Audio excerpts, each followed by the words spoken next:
Algunos temas que llamaron la atención, ciudad-gobierno, ¿verdad? Ellos le llaman de otra manera, pero es un proyecto que tenemos pendiente nosotros aquí en Costa Rica. Hay amplia experiencia en el país en el desarrollo de edificaciones verticales. Son esos proyectos que hemos dejado por alguna razón de lado, ¿verdad?, cuando hablamos de APPs en el país. El tren eléctrico también ya pasó por ese tamiz hace algunos años aquí en Costa Rica y no lo empujamos. Por ahí quedó un estudio que costó más de $1 millón. Ese estudio, yo no sé, ha habido numerosos, así que habría que hacer la suma. Y en general, cuando decía la experiencia que tienen otros países de América Latina, hay que ponerse a pensar como país, ¿verdad?, lo que hemos hecho. La ley de concesiones nuestra es del 98. Ya ha pasado algún tiempo. ¿Qué dejamos de hacer en ese periodo? Es algo que deberíamos preguntarnos. Tal vez para el tema de preguntas, yo invitaría a los 4 expositores a que nos acompañen acá y abrimos el micrófono para que la gente pueda dar sus opiniones, sus comentarios, sus preguntas.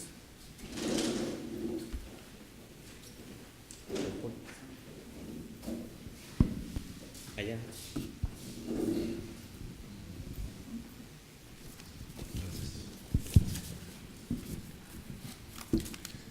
Gracias, muy buenas tardes a todos los 4 expositores y más agradecido todavía por el tema que han tratado y la forma que lo han expuesto. Yo quería hacer una consulta a los expositores 3 y 4 sobre el tema de la alianza público-privada.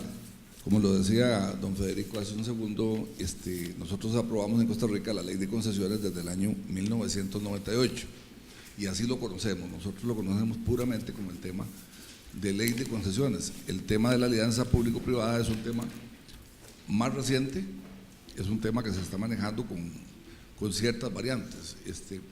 A mí me llama la atención, digamos, que lo que ustedes han expuesto como alianza público-privada es lo que nosotros entendemos puramente como una concesión, que es tomar una obra pública con servicio público en la cual el usuario está pagando a cambio de servicio y con eso se le devuelve al inversionista su inversión más el rédito que se pactó inicialmente.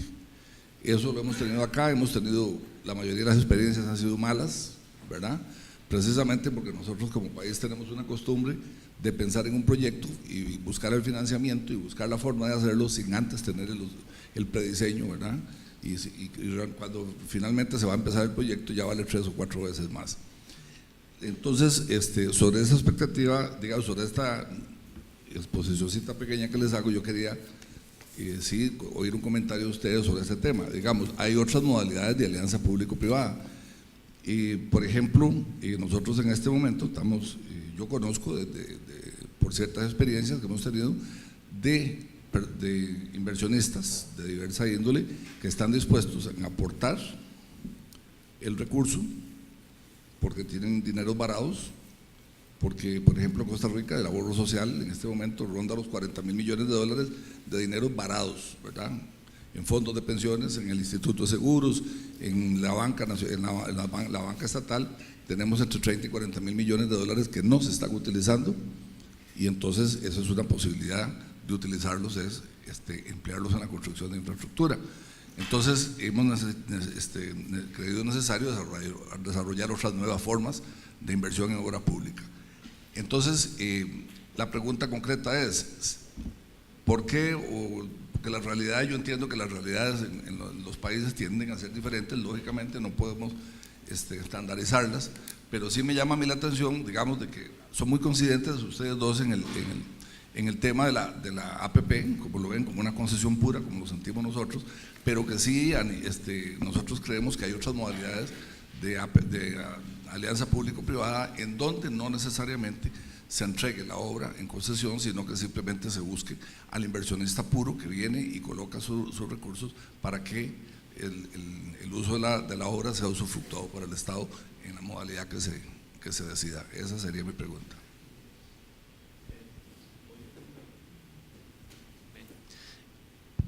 Gracias.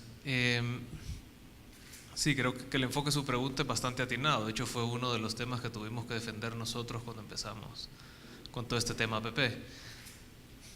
Creo que su pregunta tiene dos partes. La primera es, ¿hay otras formas más de APPs que no solo sean concesión? Sí, la respuesta es sí.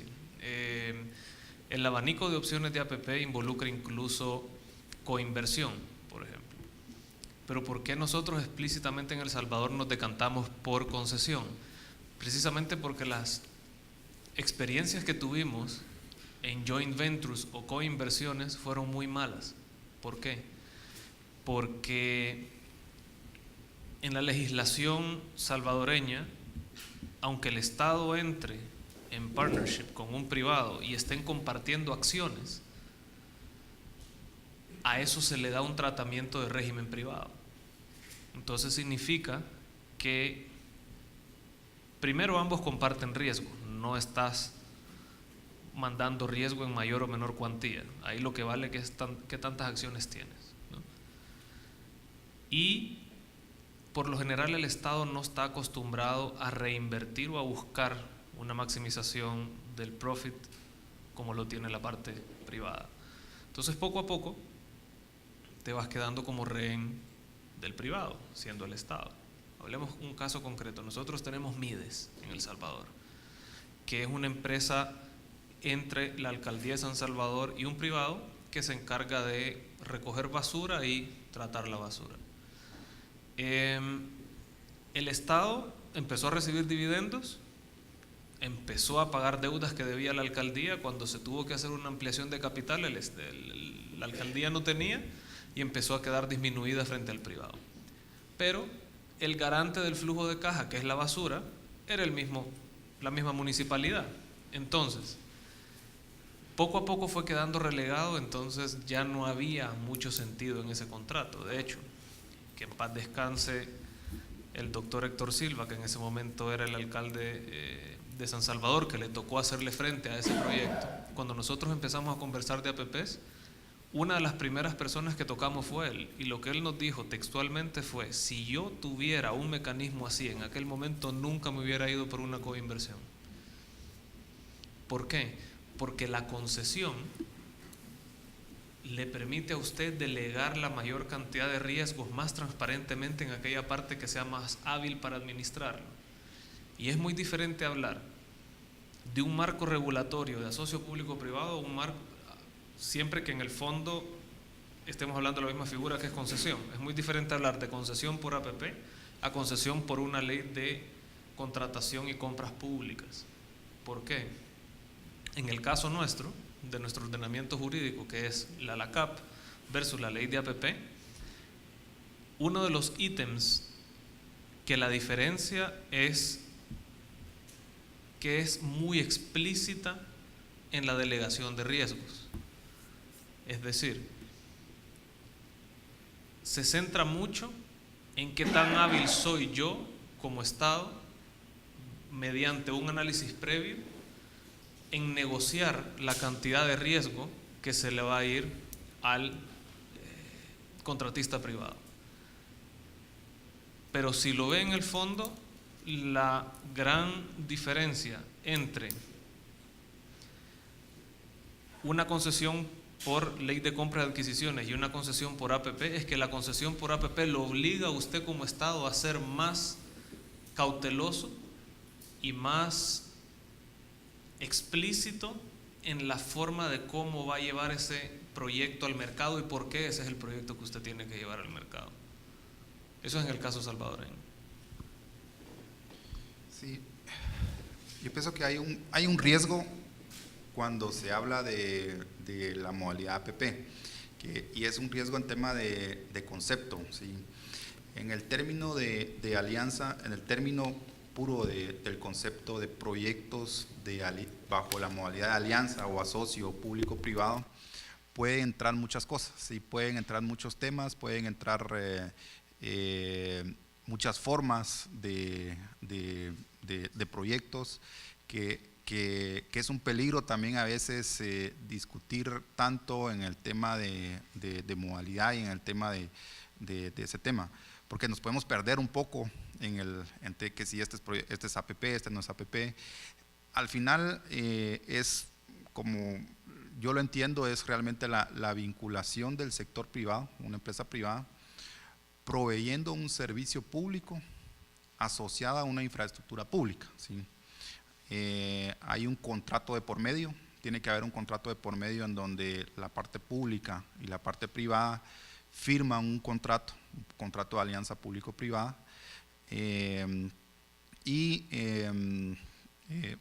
donde en este contrato pues se definen todas las responsabilidades tanto de la parte pública como de la parte privada. Hay un plazo determinado del proyecto, ¿sí? El activo nunca pasa a formar parte, el activo nunca se vende, el activo es siempre del Estado, no es venta de activos como en el caso de la privatización.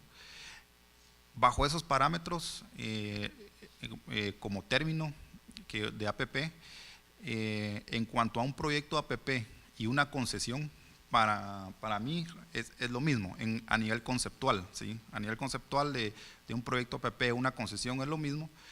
En el caso de Guatemala la diferencia es jurídica, ¿sí? Tú puedes hacer una concesión bajo la ley de contrataciones del Estado, en concepto viene siendo lo mismo, pero puedes utilizar la ley de alianzas para el desarrollo de infraestructura económica, que ya es una ley específica, que en concepto también es lo mismo, pero con muchos más elementos de regulación para el proyecto, ¿sí? Eso es básicamente como lo veo, que es, hay un riesgo ahí de perderse un poco en la discusión de que si este proyecto es APP, no hay que limitar el límite de qué proyecto entra dentro de ese concepto y regular sobre ese concepto, ¿no?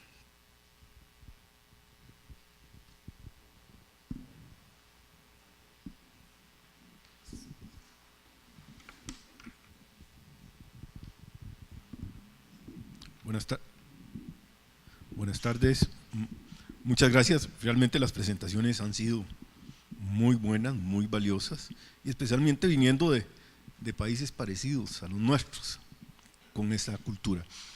Mi pregunta es también para los presentadores 3 y 4, y se refiere a dos decisiones.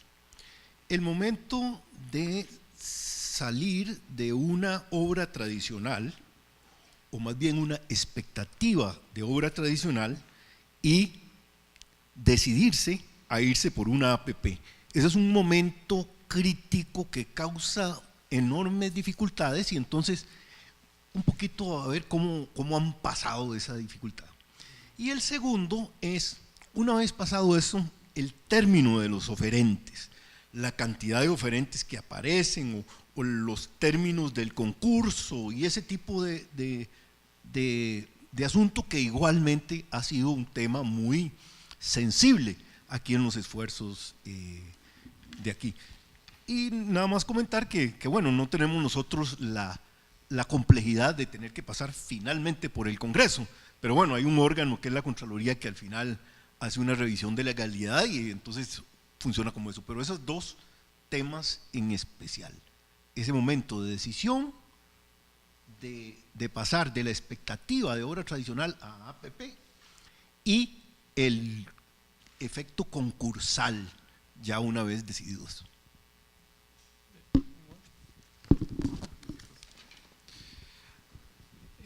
En cuanto a la decisión de hacerlo bajo obra pública tradicional o APP, hay una etapa, definitivamente hay una etapa crítica de decisión.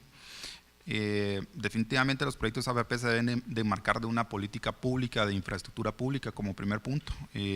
No son proyectos aislados, no es una alternativa aislada, sino que se enmarca de una política pública de infraestructura como primer punto.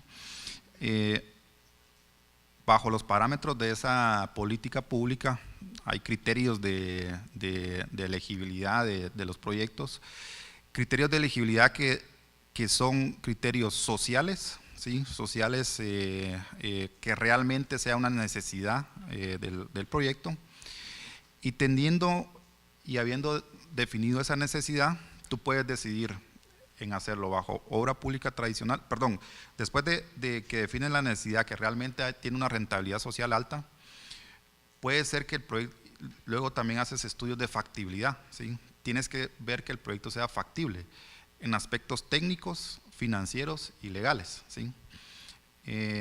Una vez teniendo decidido que es socialmente rentable, que el proyecto es factible hacerlo en la parte técnica, financiera y legal, tú decides si es conveniente hacerlo bajo obra pública tradicional o bajo APP.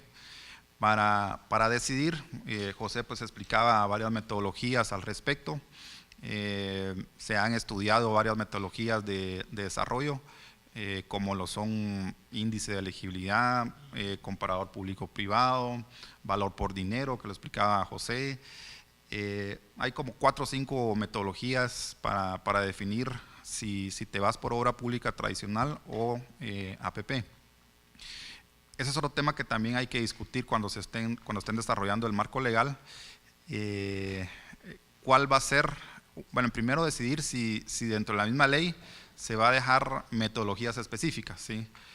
Y si se va a dejar, ¿cuáles? ¿Sí? En el caso de la ley guatemalteca no hay definido ninguna metodología específica, sino que durante la etapa de estructuración del proyecto se define cuál es la metodología ideal, ¿sí?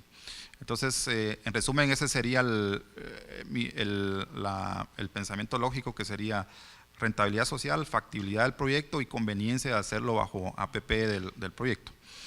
En el caso de los licitantes, definitivamente el mercado está ahí. O sea, yo creo que no es un tema de financiero, como bien lo mencionaban, que la disponibilidad financiera está en los capitales nacional e internacional, sino que más es un tema de estructuración de proyectos y de planificación de los mismos proyectos, y poder desarrollar dentro de los mismos términos y de licitación condiciones favorables tanto para el Estado como para el privado, ¿sí?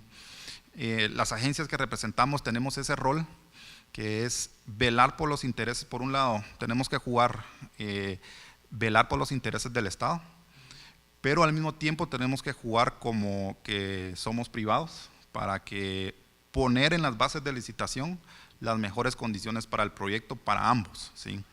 En cuanto a los documentos de licitación, en Guatemala tenemos 3, que son las bases de precalificación. Hay un proceso de precalificación de inversionistas, donde se define,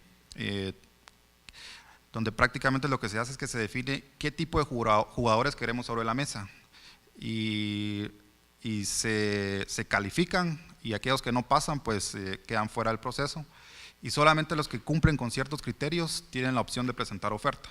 Entonces se vuelve una competencia competitiva y entre ofertantes del mismo nivel, en este caso, ¿no? No le podía explicar más porque todavía estamos en esa etapa. Estamos en 2 proyectos en fase de precalificación. Tal vez si me invitan en una próxima ocasión les cuento la experiencia que vamos a tener en relación a las ofertas, ¿verdad? Que decía, para ampliar, creo que mucho de la pregunta va en aquí las experiencias que hemos tenido con todos los pros, contras, buenas y malas.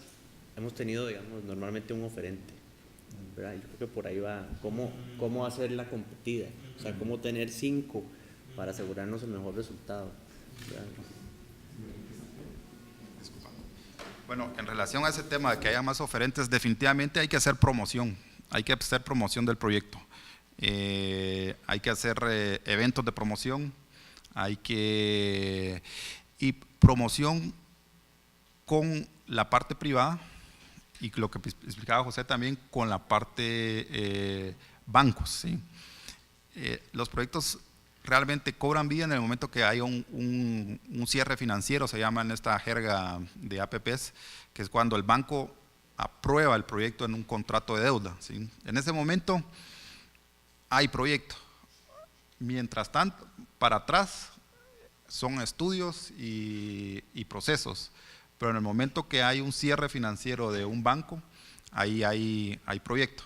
Entonces, la promoción es importante no solo en la parte de de la parte privada, sino que también en la parte bancaria para buscar que los proyectos sean bancables. Bien, la primera parte de la pregunta es cómo decido yo qué es obra pública y qué cosa es APP.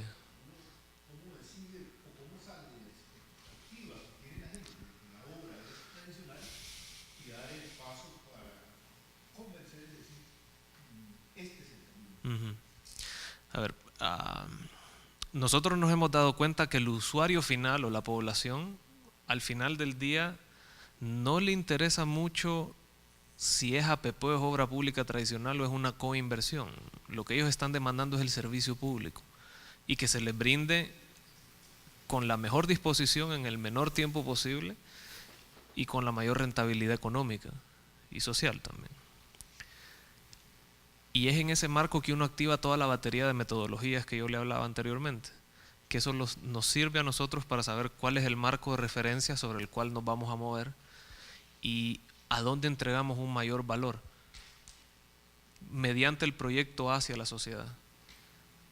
Porque lo que de verdad hace que sea un buen proyecto es su perdurabilidad en el tiempo. ¿Cómo me aseguro yo de que ese proyecto en 20 años o en 15 años o en 10 años va a estar ahí si es que fue diseñado para que durara 30 años el contrato, por ejemplo? Eso es lo que de verdad importa.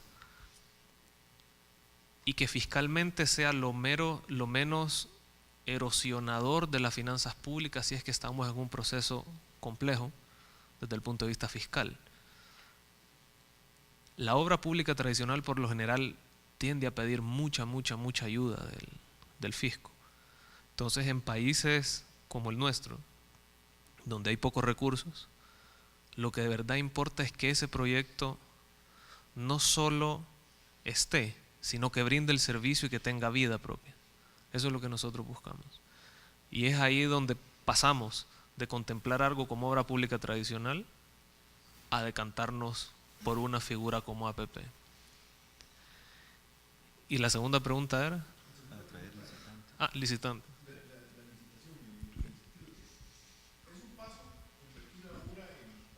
Y el segundo paso, ¿a quién se lo ya. Eso. Ya. Sí. Por ejemplo, hablemos de un caso puntual, la carretera que está licitando a nadie, Escuintla, Puerto Quetzal, ¿no? Yo sé que es una carretera que ha tenido poco mantenimiento, que hay que hacerle ciertas obras complementarias y que me exige un nivel de inversión X. 60 millones, ¿no? ¿Qué empresas o qué consorcio de empresas o qué bancos han estado involucrados en licitaciones y transacciones con similitud a la que yo estoy haciendo como a nadie, ¿no? Y ahí ese es el primer filtro. Y voy y les toco la puerta y les digo, miren, tengo este proyecto, aquí están los datos, los pongo sobre la mesa, evalúen si la tasa interna de retorno calculada bajo sus estándares hace match con lo que ustedes quieren para el futuro. Evalúen si ustedes tienen la capacidad y el management para poder entrar en este proyecto y yo evaluaré si realmente su oferta me atrae o no. Al final del día, no sé si en la ley guatemalteca, pero en la ley salvadoreña hay un proceso de diálogo competitivo que está formalmente establecido en la ley. Y es un proceso en el cual las bases de licitación son bases vivas, empiezan a evolucionar. Entonces aquellas bases que yo puse en la mesa en el primer momento son una base indicativa de lo que va a llegar a ser el proyecto. Entonces, por ejemplo, se presentaron 7 ofertantes a la mesa, ¿no? Imaginémonos que no hice precalificación y hay 7 ofertantes en la mesa. En la medida que las condiciones vayan cambiando, irán saliendo de la mesa aquellos que no son aptos a seguir el mismo ritmo del comportamiento del proyecto, de los indicadores de gestión que estoy pidiendo, de la cantidad de financiamiento que estoy necesitando, de la salud financiera de aquellos postores que estoy queriendo atraer. y al final de esos 7 quedarán 3. Estoy hablando de consorcios, no de empresas únicas, como corporaciones, sino que son unión de varias. Y ellos son los que me van a ofertar. Entonces, como decía Roberto, hay una etapa muy intensa de promoción, pero una vez que ya pasaron ese filtro de promoción, hay una etapa muy intensa de intercambio. Porque lo que pasa en la ley LACAP, por ejemplo, es que son bases cerradas, bases sólidas. Y en El Salvador, aquellas concesiones que han tratado de ir al mercado, previamente habiendo pasado por la Asamblea Legislativa, cuyas bases son rígidas, no han tenido ninguna oferta. Y si es que la han tenido, está muy por fuera de lo que se pensaba que se iba a recibir. Sí, solo quiero complementar en relación a ese tema, algo que nos funcionó para el primer proceso de precalificación, que tuvimos 7 empresas participantes, el ALCAE, sí. Y es algo que tiene que ver con, yo creo que hacia eso va el tema, que a nivel nacional, realmente las empresas constructoras pues son pocas, son contadas, 1, 2, 3, máximo 5 las grandes, y por lo general van a ser las que participen en estos proyectos. Lo que pusimos como requisito en las bases de precalificación es experiencia en APPs, ¿sí? Y fue una decisión difícil porque poniendo ese requisito, muchas empresas nacionales automáticamente quedaban fuera, ¿sí? Básicamente todas, exactamente.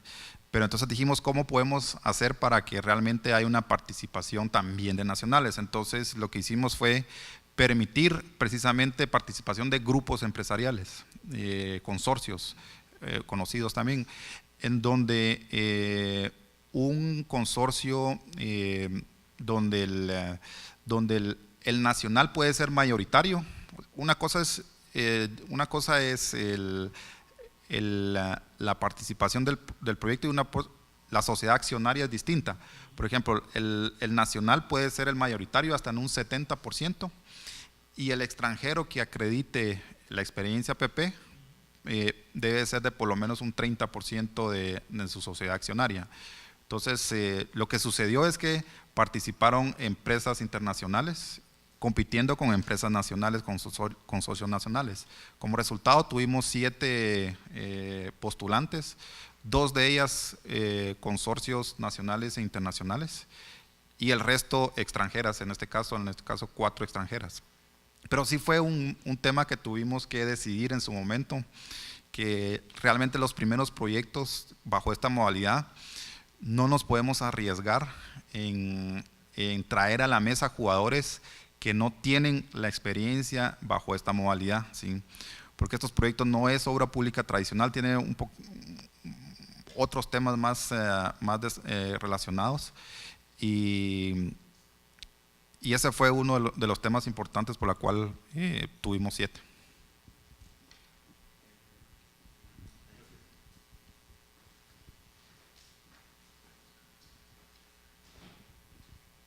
Sí, buenas noches. Muy rápidamente, básicamente comentarles una experiencia que hemos tenido en la región Huetar Norte, que hemos hecho nuestra APP local, por así decirlo.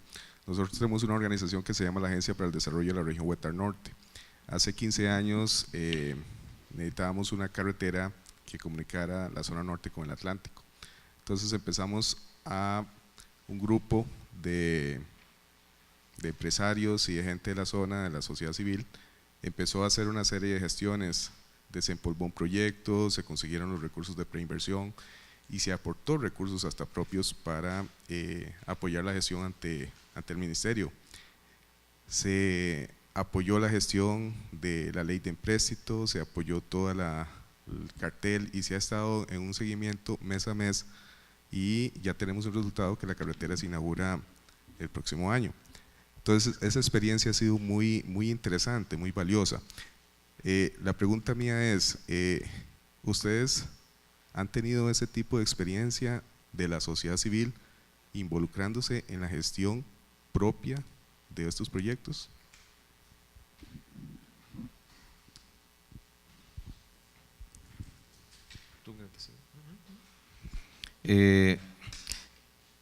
Este tema es sumamente importante y quizás en el marco de la experiencia de nuestros países, tengo la impresión que cada vez va tomando mucha más fuerza y más relevancia cuando los grupos, la gente, pues cualquier tipo de organización, ya sea civil, empieza a reclamar y a exigir realmente de maneras diferentes la realización de obras.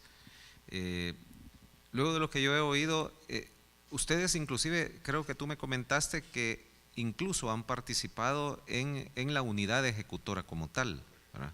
Es un paso institucional que en el caso salvadoreño no ha ocurrido, eso sí no, a ese punto sí no. Pero sí, no voy a negar que existen algunas experiencias en las que los grupos asociativos y la parte civil también nos han acompañado a nosotros para reclamar de una manera o acelerar procesos que están entrampados en la Asamblea Legislativa, lo cual es novedoso. Recientemente nosotros teníamos entrampado la aprobación de una operación financiera para aprobar, se llama corredores productivos.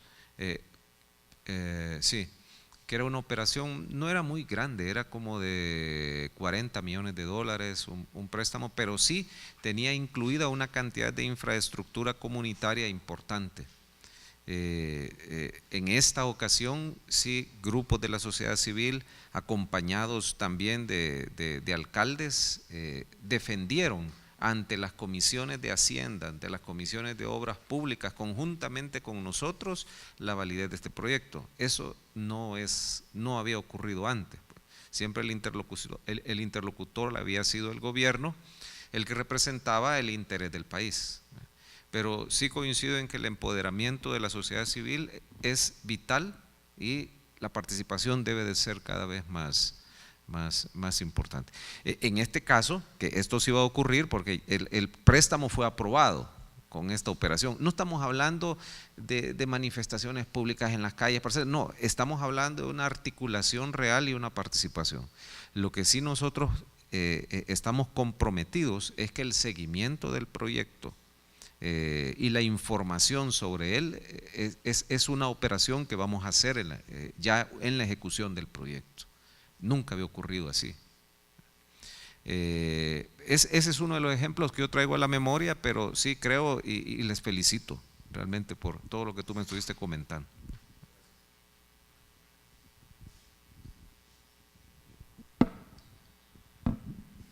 Buenas noches. Quería, digamos, hacer una consulta respecto, bueno, viendo la presentación de Guatemala, el ciclo, digamos, del proyecto va más allá de un gobierno. A veces son 1, 2 o 3 gobiernos que tienen que implementar. Y a veces hay cambios fuertes, digamos, en funcionarios, inclusive cambios fuertes de ideología de gobierno, cambios de prioridades. Lo que era prioridad para un gobierno deja de ser prioridad para otro. Entonces, digamos, hemos visto cómo funciona el APP, que digamos su funcionamiento tal, como ustedes lo han presentado, pero esto es una variable, digamos, exógena que tiene que ver con romper, digamos, eso que va fluyendo de cierta forma, se han tomado ciertas decisiones, se va a cierto camino, ¿verdad? Y hay un cambio de gobierno y esos proyectos que eran prioritarios para un gobierno, tal vez para el otro no. Entonces, el parar esos proyectos tiene un costo porque hay que pagar luego a los inversionistas todos los gastos de estudios realizados y además el costo que tiene el no hacer esas obras, porque se pensó que se iban a hacer, eran prioridad, pero no se hicieron, ¿verdad? Entonces luego toca reformular y todo eso, ¿verdad? Esto no tiene que ver con el modelo de APP, tiene que ver con la política y la forma, pero definitivamente impacta porque en Costa Rica ha habido experiencias, ¿verdad? En el caso del tren eléctrico se hicieron 7 años de estudios, prefactibilidad, factibilidad, carteles de licitación y por cosas de la vida, ¿verdad? A la hora de cambiar el gobierno ya, digamos, se prescindió, ¿verdad?, de ese proyecto, que es un proyecto que necesitamos fuertemente, ¿verdad? Entonces, ¿cómo hacer en este ejemplo o otros ejemplos, cómo hacer para que ese ciclo, ese cambio de gobierno influya lo menos posible en las decisiones que se van tomando y se logre efectivamente un proyecto que se inicia, terminarlo, ¿verdad? Esa es un poco la pregunta, la experiencia de ustedes, y alguna forma legal han previsto eso, ¿verdad? Sí, tu pregunta es fundamental y es algo de lo que todos los países centroamericanos debemos de considerar muy seriamente, es la elaboración de los planes de desarrollo. Si existen, ya no hablamos de gobiernos, hablamos de Estado. El Estado nuestros estados deben de pasar al estadio de la elaboración del modelo de desarrollo que está aún por encima de las particularidades o que escape de todo el entramado de los intereses políticos de grupos políticos particulares, sino debe ser el interés del modelo de país. Nosotros, sí, tengo que decir que en el caso salvadoreño tiene una experiencia un poco no muy buena, porque nosotros hicimos desaparecer el Ministerio de Planificación allá por los 90. Sí. Hicimos desaparecer el Ministerio de Planificación. Error grave, grave para el país. El país ha pagado una factura importante. Hoy, después, hace ya unos 7 años, hemos empezado a reescribir nuestra historia en términos de planificación. Pero debemos, en definitiva, de entender que los intereses, y aquí hablamos de algunos de esos temas, aunque de manera separada. Por ejemplo, Medardo, el ingeniero Calderón, él habló acerca de que una etapa sumamente importante es la priorización de proyectos. Escapemos del tema de APP, porque el tema de APP es una opción de financiamiento, pero la priorización de proyectos, y él estableció y listó aquí cada una de las características y de los elementos de la priorización. Ojo, que aquí nos vamos a quebrar la cabeza si la mayoría somos ingenieros civiles, porque cuando hablamos de priorización técnica, pero los elementos que él escribió aquí no eran solo técnicas. Es más, el peso de lo técnico es parcial también. Hay una cantidad, una madeja de elementos que nosotros, en el caso salvadoreño, en el caso carretero, tratamos de ya no solamente tenerlos priorizados, sino que queden establecidos como tal. De tal manera que en la misma aprobación, el cuerpo de ley está establecido que los proyectos deben de estar incluidos. Para que un proyecto sea aprobado, se ejecute, debe de tener una ponderación muy alta en su calificación como prioridad. Ya hay que hacer a un lado los intereses particulares de los partidos políticos o de personas o de titulares que bajo una perspectiva muy coyuntural consideran que algo es bueno solo por este periodo, sino que tenemos que considerar ya políticas de Estado al respecto. Nosotros estamos elaborando precisamente este mes, el mes de septiembre, pasamos a la presidencia ya también el borrador de una política marco logística, de movilidad y logística para el país. La política marco establece ya las maneras claras de cómo vamos a jugar, cuáles son nuestras prioridades. Hay una cantidad de elementos de política de Estado que estamos incluyendo para que sean aprobados y formen cuerpo de ley. Y anexado al diagnóstico, a la política, está también algo que yo les presenté aquí de una manera muy resumida, también el plan de movilidad y logística para el país, en donde se establecen claramente cuáles son las prioridades que el Estado va a reforzar y a desarrollar en términos, porque aquí viene otro enfoque también, no solo logísticos, porque aunque es muy bueno hablar de la logística, ahí estamos hablando de las cosas, de la movilización de cosas, que tiene que ver con competitividad, que es bueno, ¿no? Entonces buenísimo, es empleabilidad y es comercio, pero debe de ser también de la movilidad de las personas. Es más, la movilidad de las personas debe ser antes que la logística, porque por simple filosofía todos nosotros trabajamos para la gente, ¿no? Entonces, en eso estamos nosotros sí trabajando, cada vez tratando de cerrar espacios a la discrecionalidad de todos los titulares de turno o de los políticos de turno. La ley de APP de nosotros contempla ciertos escenarios bajo los cuales un contrato que está caminando puede ser o modificado o rescindido. Una de ellas es que el Estado le pida obras adicionales al proyecto o a la sociedad de propósito especial por encima del 20% del valor de inversión del proyecto. Eso lo hace ya otro proyecto diferente. Se han dado casos en el mundo de eso. Es decir, un proyecto de APP nunca va a estar exento de la coyuntura política, desde el momento en que se concibe y durante su ciclo de vida. Es muy difícil aislarlo de eso, porque los proyectos de APP son de infraestructura pública o servicios públicos y emanan de las entrañas del Estado. Incluso, si es una iniciativa privada y se le presenta al Estado, eso va a pasar un filtro público. Entonces, eso hay que tenerlo en consideración. Y lo segundo es que los contratos de APP no son contratos que están escritos en piedra.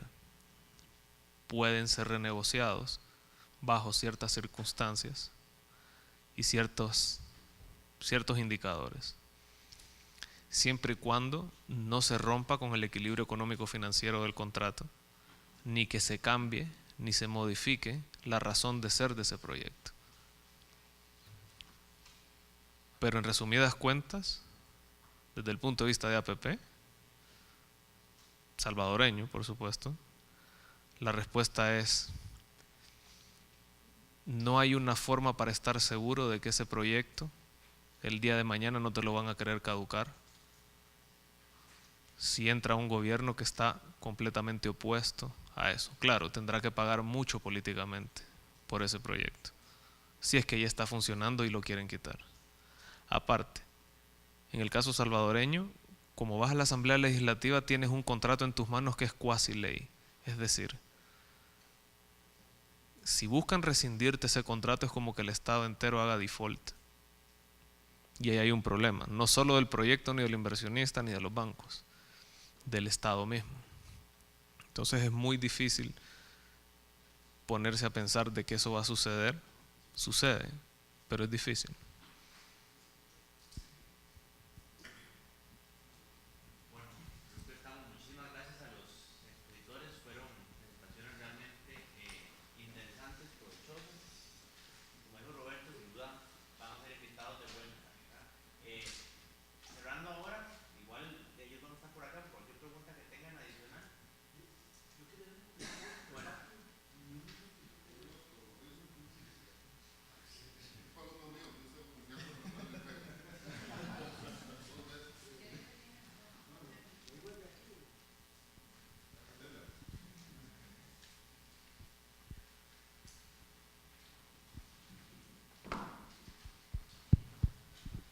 Aló.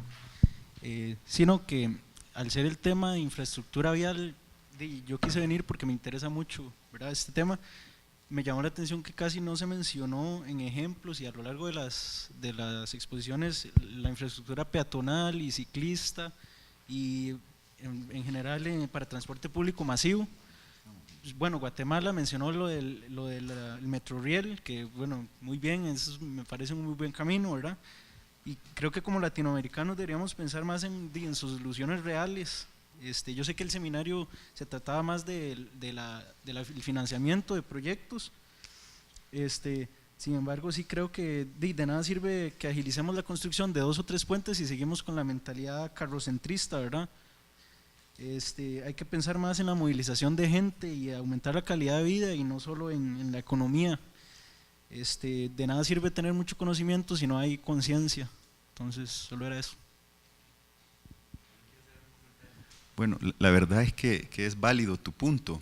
El Salvador, si algo ha tratado de hacer en los últimos 7 años, es de devolverle al peatón y a las formas de transporte no motorizado el espacio que deberían de tener en las vías. Entonces, en todos los nuevos proyectos se está tratando de incorporar ciclorrutas, la parte peatonal, jugar con el medio ambiente, o sea, hay una serie de factores, las personas con capacidades especiales, entonces sí, definitivamente ese es un eje de acción porque todos tenemos derecho de transitar en las vías, así que es un punto muy importante y se está ya incorporando, incluso hay normativa nacional ya para poder incorporar todo este tipo de obras que todavía algunos las consideran como adicionales, ¿verdad? Y no debería de ser así.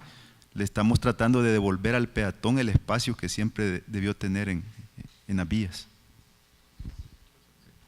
Solo quería comentar de que nosotros ya no solamente como de